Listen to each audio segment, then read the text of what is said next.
Paralysis பேஷண்ட்டுக்கு blood clot அப்படின்னா சர்ஜரிலையும் cure பண்ண முடியாத ஒரு விஷயம் என்ன அப்படின்னா நரம்புக்குள்ள இருக்கிற ரத்தம் உறைஞ்சதை கட் பண்ணி எடுத்துட்டு ஜாயின் பண்ணி விட முடியாத நரம்பு.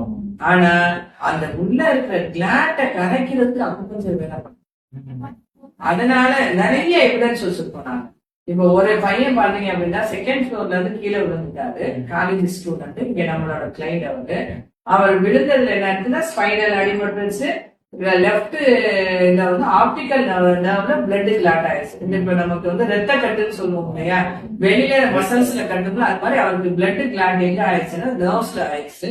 இந்த ஸ்பைன் எல்லாத்துக்குமே ஒரு 2 வருஷத்துல எல்லா ட்ரீட்மெண்ட்டும் பண்ணி கியூர். அவர்கிட்ட இருந்த ப்ராப்ளம் என்னன்னா இந்த இடது கண் பார்வை குறைஞ்சிருச்சு.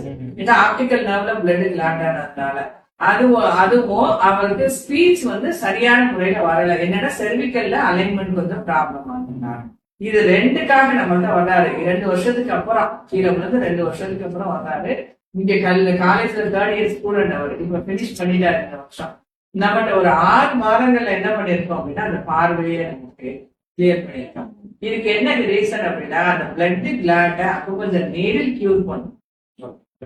ஆமா, ரெக்டிஃபை பண்ணும். இதைத்தான் வந்து பேரலிசிஸ் பேஷண்ட்டுக்கும் என்ன அப்படின்னா இதேதான் பிளட் கிளாட் தான். அதனால வந்து ஸ்ட்ரோக் பேஷண்ட்டுக்கு அக்குபஞ்சர் நல்ல ரிசல்ட்.